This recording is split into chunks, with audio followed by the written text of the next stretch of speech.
तो जैसे hello hello. आवाज थोड़ा कम कर देंगे।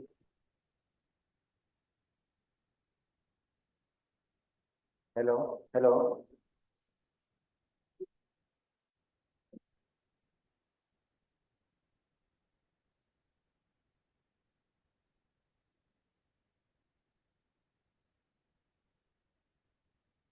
क्या ये पेज हम पढ़ रहे थे?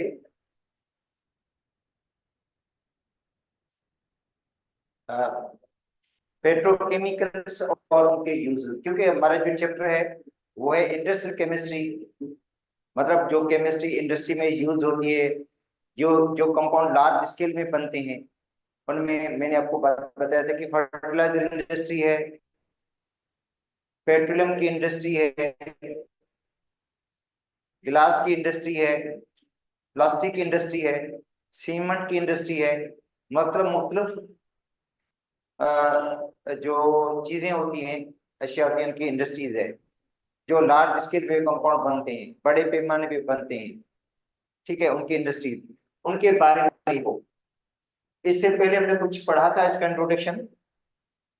आज हम पढ़ेंगे products of crude oil and uses.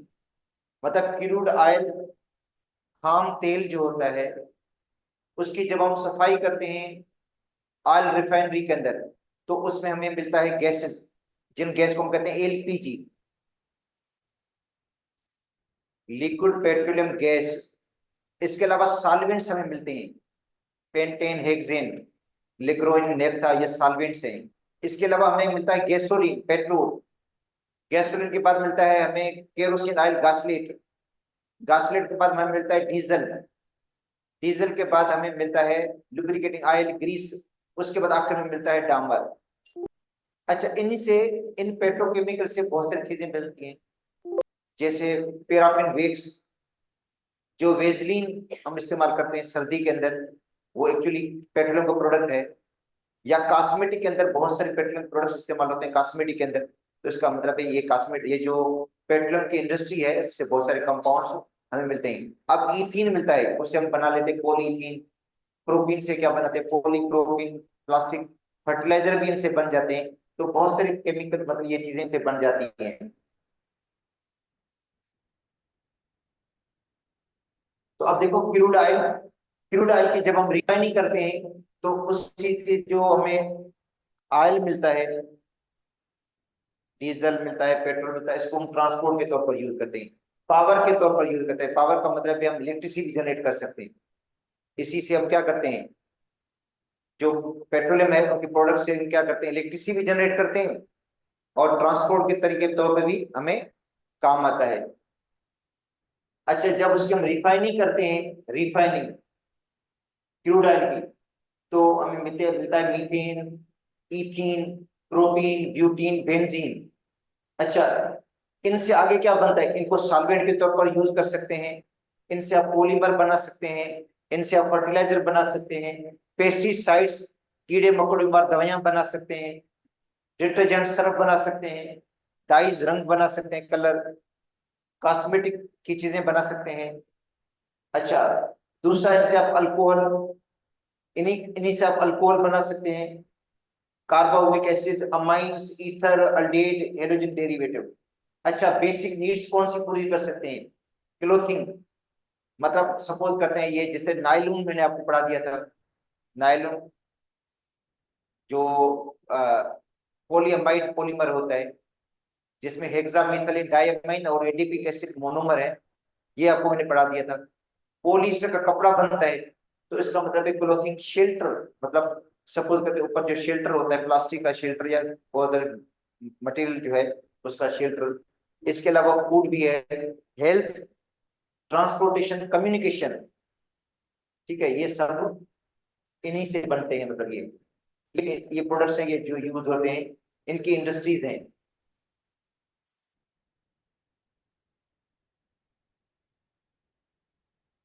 अच्छा, आप बताएं फर्टिलाइजर। अच्छा देखो, फर्टिलाइजर पहले भी मैं आपको बता चुका, फर्टिलाइजर इनऑर्गेनिक साल्ट होते हैं मोस्टली। इनऑर्गेनिक की साल्ट है, कुछ ऑर्गेनिक भी है फर्टिलाइजर, जैसे यूरिया है, या जानवरों का जो गोबर होता है, ऑर्गेनिक फर्टिलाइजर जिसको हम कहते हैं ऑर्गेनिक फर्टिलाइजर, जानवरों का गोबर वगैरह या दरख्तों के जो पत्ते वगैरह होते हैं, इनको भी हम फर्टिलाइजर के तौर पर इस्तेमाल कर सकते हैं। नहीं तो मोस्टली क्या है, वो इनऑर्गेनिक साल्ट है, जिनके अंदर कौन से एलिमेंट्स हैं, नाइट्रोजन, फास्फोरस और पोटेशियम। मतलब जो फर्टिलाइजर है उसके अंदर असेंशियल एलिमेंट्स तीन है, नाइट्रोजन होगा, फास्फोरस होगा, पोटेशियम, जिसको हम कहते हैं एनपीके। एनपीके, नाइट्रोजन, फास्फोरस और पोटेशियम। ये जो फर्टिलाइजर्स हैं, ये प्लांट की ग्रोथ और डेवलपमेंट के लिए क्या है, जरूरी है। प्लांट की ग्रोथ और उनकी जो डेवलपमेंट है, उनके लिए ये एलिमेंट्स जो है जरूरी है। अच्छा, इनका काम क्या है, जो जमीन है उसकी पीएच को ये मेंटेन रखते हैं। कैसे मेंटेन करते हैं, नियर न्यूट्रलिटी या स्लाइट अल्कलाइनिटी। मतलब जो पीएच जमीन की होगी वो या तो न्यूट्रल होगी, सात होगी, या सात थोड़ी ज्यादा होगी। जिस जमीन की पीएच 10 से ज्यादा है या 3 से कम है, वो स्ट्राइल होगी, वो बंजर जमीन होगी, उसके अंदर आबादी नहीं होगी। तो इसका मतलब है जरखेज जमीन की जो पीएच होगी वो कितनी होगी, 7 से लेकर 8 तक। 7 to 8 जो पीएच है वो किसकी है, जरखेज जमीन की है। अच्छा, फर्टिलाइजर क्या करता है, एक तो एलिमेंट जो जमीन के अंदर डेफिशिएंसी होती है, नाइट्रोजन की, फास्फोरस की, पोटेशियम की, उनको कमी को क्या करेगा, वो पूरा करेगा, उन कमी को पूरा करेगा। दूसरा, फर्टिलाइजर का काम क्या है, फर्टिलाइजर का काम है पीएच को मेंटेन रखना और प्लांट की ग्रोथ और डेवलपमेंट में हिस्सा लेना। प्लांट की ग्रोथ जल्दी हो जाएगी उस जमीन के अंदर, उसके लिए जरूरी है फर्टिलाइजर्स। तो इसके अंदर देखते हैं क्या लिखा है फर्टिलाइजर के बारे में। कहते हैं fertilizer industries are responsible for production of fertilisers.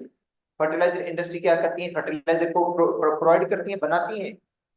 और which are the substance used to improve the soil fertility, जो जमीन की जरखेजी के लिए सही होता है या लाजमी होता है जरखेजी के लिए। प्रोमोट प्लांट ग्रोथ, प्लांट की ग्रोथ होगी, प्लांट की क्या होगी, ग्रोथ होती है। Fertilizers provide essential nutrients, nutrients provide करते हैं, नाइट्रोजन, फास्फोरस और पोटेशियम, जो प्लांट को जरूरी है।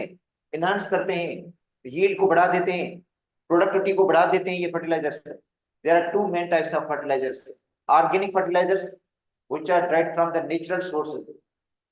अच्छा, नेचुरल सोर्सेज से मिलता है, जो मतलब मैंने कहा जानवरों का गोबर वगैरह जो होता है, जो पुराने जमाने में इस्तेमाल होता था, दरख्तों के पत्ते, ये भी ऑर्गेनिक फर्टिलाइजर है। दूसरा होता है सिंथेटिक फर्टिलाइजर। सिंथेटिक का मतलब जिनको हम मशरूई बनाते हैं, मशरूई क्या करते हैं हम, बनाते हैं artificially, which are manufactured chemically. ठीक है, अब उनकी फर्टिलाइजर की लिस्ट है, और यहां से आपको पता चल जाएगा कौन सा फर्टिलाइजर किसके लिए इस्तेमाल होता है।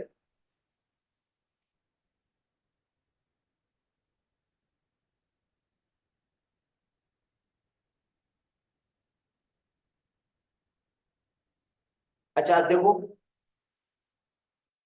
ये सिंथेटिक फर्टिलाइजर, सिंथेटिक का मतलब है जिनको मसनूई बनाया जाता है, मतलब उनके अंदर न्यूट्रिएंट्स कौन से होते हैं, यूज क्या है उसका। अच्छा, तो पहले आते हैं अमोनियम नाइट्रेट। देखो फर्टिलाइजर अमोनियम नाइट्रेट, फार्मूला क्या होगा, NH4NO3। कौन सा फर्टिलाइजर है, नाइट्रोजनस फर्टिलाइजर है, इसके अंदर नाइट्रोजन पाई जाती है। किसके लिए जरूरी है, डेवलपमेंट ऑफ रूट, रूट की डेवलपमेंट में जरूरी है। Maintain the pH of the soil, जमीन की पीएच को क्या करेगा, मेंटेन करेगा। यूरिया पढ़कर आए आप लोग, CONH2 whole 2, CONH2 whole 2। Development of leaf, जो लीफ पत्ते होते हैं उनकी डेवलपमेंट में। स्टीम एंड फ्रूट, फ्रूट की डेवलपमेंट में, लीफ की डेवलपमेंट में, डेवलपमेंट का रोल है किसका, यूरिया का, यूरिया फर्टिलाइजर। अच्छा, उसके बाद है अमोनियम डाइफॉस्फेट, जिसको हम कहते हैं DAP। DAP, di ammonium phosphate, di ammonium phosphate, देखो डाई अमोनियम फास्फेट है ये, NH4 whole 2 HPO4। Di ammonium phosphate. Nitrogen भी इसके अंदर है, और मतलब दोनों है, नाइट्रोजन का भी सोर्स है, फास्फोरस का भी सोर्स है। Development of the early stage of the growth of the plant, जो प्लांट की ग्रोथ होती है अर्ली स्टेजेस में, उसमें डीएपी की जरूरत होगी। डीएपी क्या करता है, अर्ली स्टेजेस के अंदर प्लांट की ग्रोथ, मतलब सपोज करते हैं प्लांट की ग्रोथ होती है अर्ली स्टेजेस में, तो डीएपी हम देते हैं ताकि उसकी ग्रोथ जल्दी हो जाएगी। पोटाशियम क्लोराइड, केसीएल, एमओपी भी कहते हैं इसको, पोटाशियम, इसके अंदर न्यूट्रिएंट क्या पोटाशियम है। हेल्प एंजाइम एक्टिविटीज, एंजाइम की एक्टिविटीज में हेल्प करता है, फोटोसिंथेसिस में हेल्प करता है। किसमें, फोटोसिंथेसिस में, समझे एंजाइमेटिक काम कर देता है। तो ये हो गया फर्टिलाइजर, ये आपको याद करने बस। अब इसके अंदर याद यही करना है कौन से फर्टिलाइजर है, उनका फंक्शन क्या है। अब आते हैं टेक्सटाइल इंडस्ट्रीज। टेक्सटाइल की इंडस्ट्रीज में आपने शुरुआत में भी आपको मैंने कुछ पढ़ाया था इसके बारे में। टेक्सटाइल की इंडस्ट्रीज में, टेक्सटाइल की इंडस्ट्री में आप लोगों ने पढ़ा है नायलॉन। नायलॉन भी टेक्सटाइल है, इससे भी, ये नायलॉन का कपड़ा होता है, डोरी वगैरह होती है, रोप रोप होती है नायलॉन की, ठीक है। और दूसरा पोलिएस्टर पॉलीमर है, पोली ईस्टर पॉलीमर, ठीक है। जो उसके मोनोमर होते हैं इथिलीन ग्लाइकोल और टेरिफिथेलिक एसिड, और इसमें ईस्टर लिंकेज होता है, याद करो मैंने आपको पढ़ाया था पहले ही।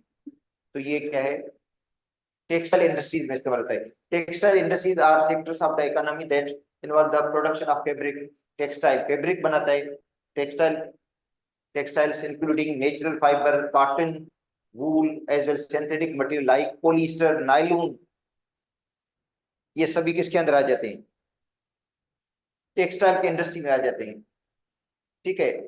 और these industries play vital role in the providing wide range of the products from the clothing and household items to industries material। अब आते हैं इसके अंदर क्या है, देखो इसके अंदर भी पॉलीमर है,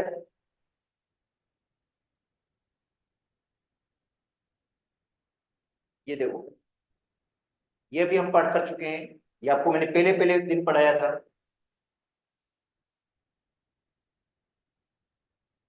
पोलीस्टर, पोलीस्टर, तो पोलीस्टर किससे बनता है, देखो पोलीस्टर जो पॉलीमर है किससे बनता है, देखो polyester,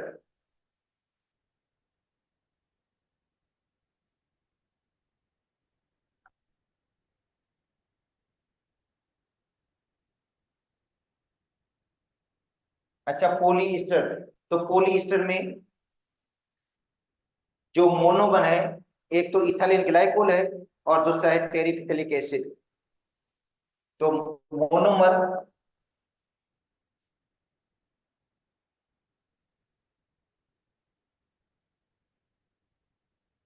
of polyester are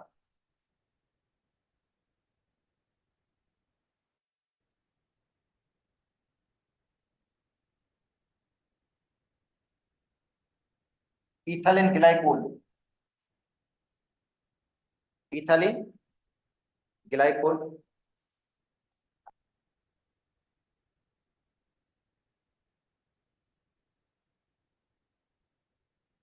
and terephthalic acid, ये इसके मोनोमर है। देखो मोनोमर जो पॉलीएस्टर के हैं वो इथाइल ग्लाइकोल है, टेरिफिथेलिक एसिड है। अब ये देखो,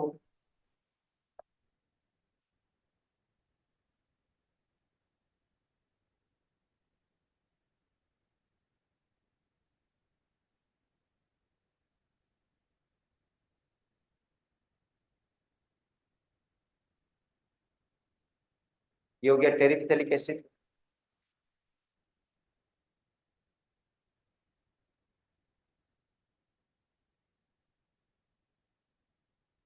1,4 बेंजीन,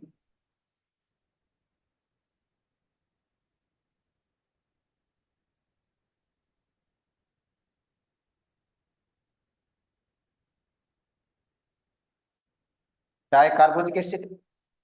अच्छा, दूसरा क्या है?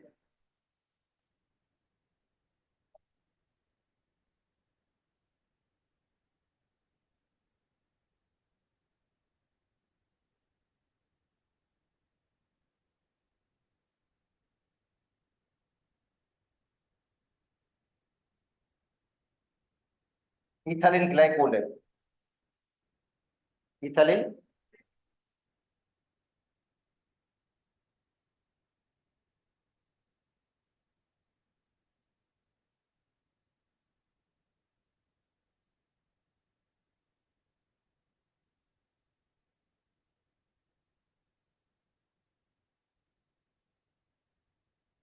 अच्छा, अब क्या होगा इनमें?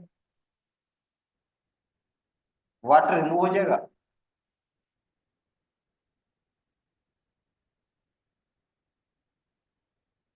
कंडेंसेशन, पॉलीमराइजेशन होगी। इधर से भी क्या होगा?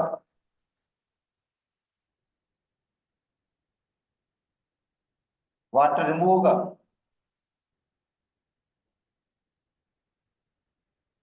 यहाँ से क्या होगा? वाटर रिमूव होगा, इधर से OH। इधर से भी क्या होगा? OH। क्योंकि आगे इथाइल ग्लाइकोल का मॉलिक्यूल होगा। इथाइल ग्लाइकोल का। अब देखो इनके बीच में जो लिंकेज बना है वो ईस्टर का लिंकेज है। C double bond O, single bond O C। ये बेटा ईस्टर लिंकेज है। वैसे भी कार्बोक्सिलिक एसिड जब अल्कोहल के साथ रिएक्ट करता है तो जो लिंक बनता है इनका जो होता है वो ईस्टर होता है। तो देखो ये ईस्टर लिंकेज है। कार्बन डबल बॉन्ड ऑक्सीजन है ये।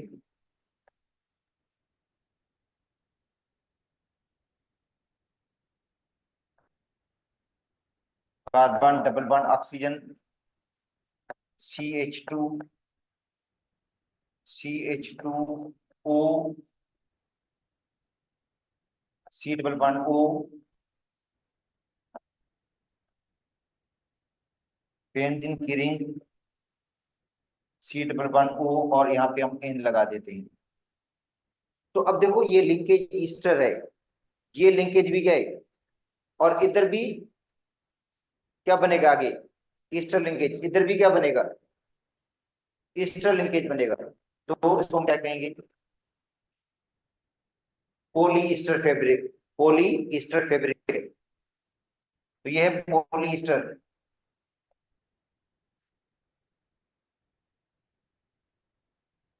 या इसको कहते हैं टेरिलीन पॉलीमर।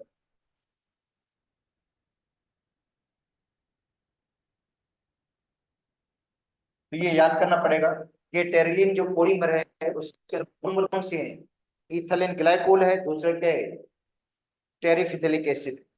तो इथाइल ग्लाइकोल और ये टेरिफिथिलिक एसिड, और ये भी क्या है?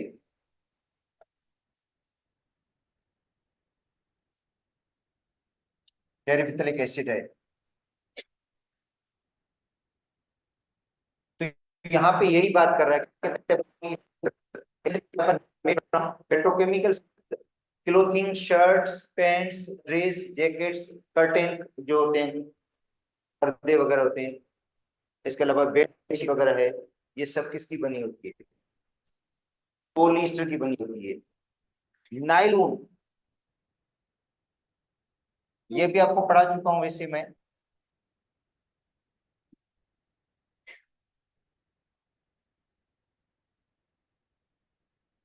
इसको हम कहते हैं पॉलीअमाइड पॉलीमर।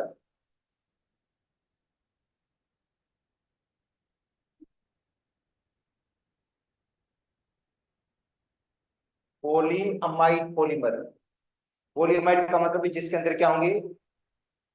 अमाइड लिंकेजेस होंगे। अच्छा, monomer.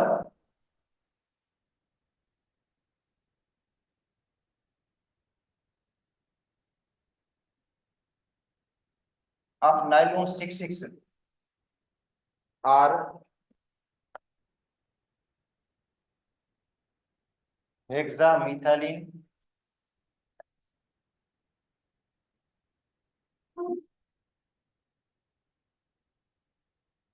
Diamine and adipic acid.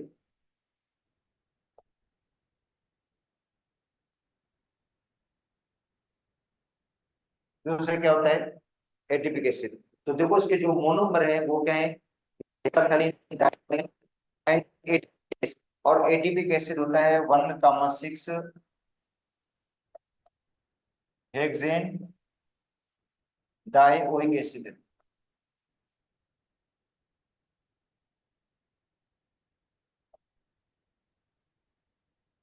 तो देखो हेक्सामिथाइलिन डाइअमाइन,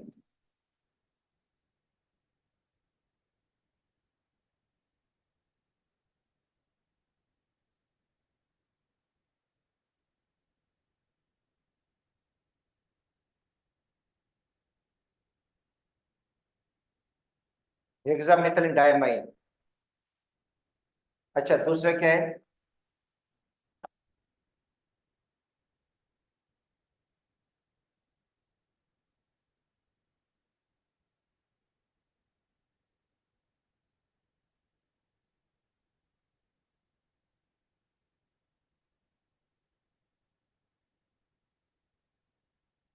एडिपिक एसिड। अब देखो हेक्सामिथाइलिन डाइअमाइन में भी 6 कार्बन है। देखो हेक्सामिथाइलिन मतलब 6 मरतबा मिथाइलिन आएगा, CH2 कितनी मरतबा आएगा, 6 मरतबा। डाइअमाइन का मतलब 2 अमाइन है। दूसरा है एडिपिक एसिड, इसमें 6 कार्बन है, 1,6 हेक्सेन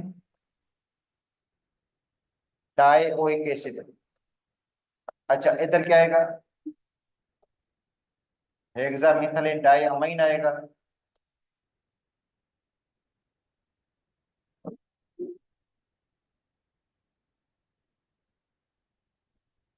अच्छा अब क्या होगा इसमें,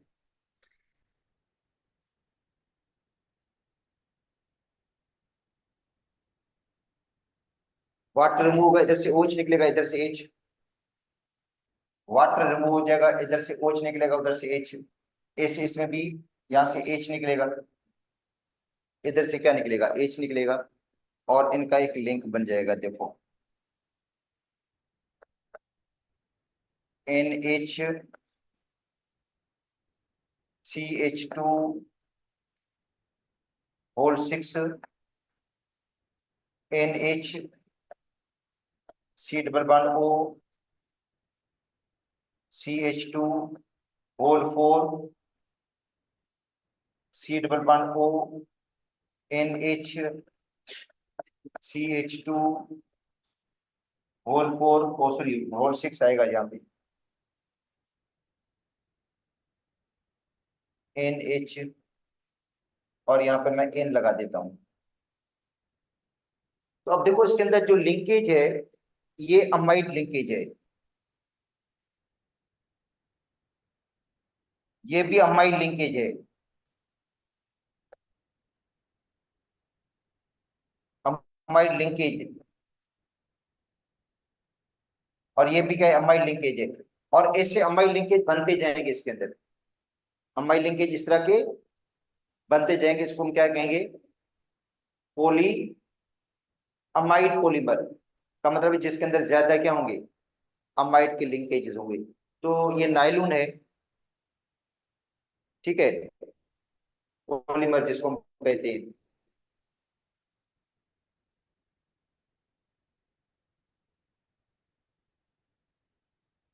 तो ये कहते हैं नायलॉन पॉलीमर, ये strong and durable synthetic fibre, strong और पायदार, क्या ये सिंथेटिक फाइबर है।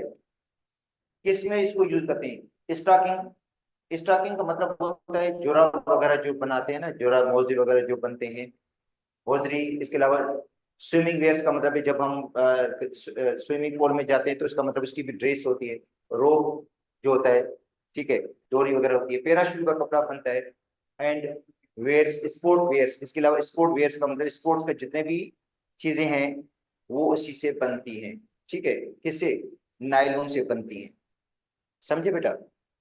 अच्छा उसके बाद है acrylic polymer. Acrylic, actually acrylic polymer जो होता है वो विनाइल पॉलीमर जैसा होता है, विनाइल, क्या होता है, विनाइल पॉलीमर होता है ये। और विनाइल आपको पता है अनसेचुरेटेड अल्कीन होता है ये, अनसेचुरेटेड अल्कीन। तो ठीक है, तो एक्राइल पॉलीमर, एक्राइल पॉलीमर से भी क्या बनते हैं, स्वेटर बनते हैं, ब्लैंकेट बनते हैं, कारपेट बन जाता है, ठीक है। या ऐसा जो है जैकेट वगैरह बनता है जिसके ऊपर ऊपर नहीं थोड़े बाल भी होते हैं। आपको ऐसे लगेगा जैसे जानवरों की खाल होती है ना, जैसे उन जैसी लगेगी ठीक है। देखा हुआ ना इस तरह के जैकेट्स वगैरह होते हैं, वो इसी से बनते हैं। सॉफ्ट होता है, लाइट वेट होता है सिंथेटिक फाइबर, सॉफ्ट और लाइट वेटेड सिंथेटिक फाइबर है एक्राइलिक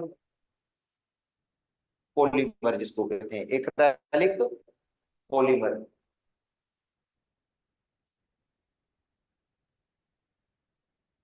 ठीक है, तो बाकी इंशाल्लाह हम कल पढ़ लेंगे। आपको से कल टेस्ट भी है, तैयारी कर ली है?